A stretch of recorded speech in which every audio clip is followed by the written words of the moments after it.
Les réfugiés, à présent, on sait que la France accueille plusieurs milliers d'Ukrainiens depuis quelques jours. Nous ne sommes évidemment pas les seuls. On va faire le point tout de suite avec Fanny Wegscheider. Fanny, combien de réfugiés ukrainiens y a-t-il à l'heure actuelle et dans quel pays se sont-ils rendus ? Eh bien, depuis le 24 février, début de l'offensive russe en Ukraine, ce sont 3 millions d'Ukrainiens qui ont fui leur pays, selon les derniers chiffres de l'Organisation internationale des migrations, dont la moitié d'enfants, plus d'1,4 million enfants ukrainiens qui sont partis depuis ce début de l'offensive.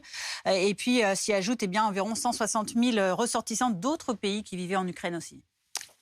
Quels sont les pays qui accueillent ces réfugiés ? Alors, principalement, ce sont forcément les pays limitrophes, en particulier la Pologne qui en accueille le plus, près de la moitié.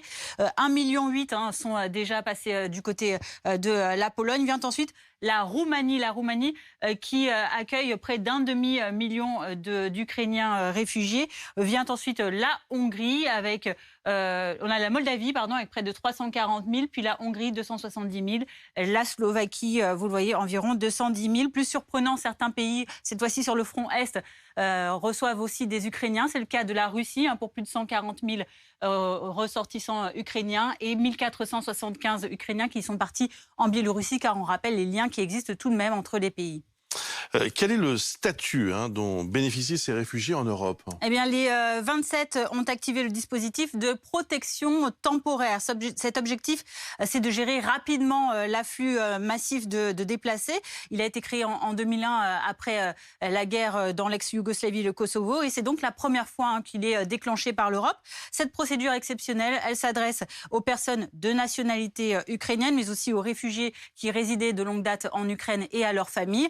Et cela donne à ces réfugiés certains droits dans les pays dans lesquels ils arrivent en Union européenne. Le droit notamment de travailler. Pour la France, c'est un droit de 6 mois, renouvelable jusqu'à une limite de 3 ans. Le droit également de travailler, c'était le droit de séjour juste avant. Ils ont aussi le droit de travailler, le droit de bénéficier de soins médicaux, d'envoyer leurs enfants à l'école pour des enfants âgés de 3 à 16 ans pour la France, ou encore de bénéficier d'aide sociale et de logement. Je voudrais juste revenir sur l'accueil également en Europe de l'Ouest, on l'a dit tout à l'heure, pour rappeler ce chiffre que a rappelé Gérald Darmanin ce matin sur notre antenne. En France, ce sont désormais 17 000 réfugiés ukrainiens qui ont été accueillis. Merci beaucoup Fanny pour toutes ces explications. 17 000 réfugiés ukrainiens en France, en effet, et beaucoup du côté des Alpes-Maritimes.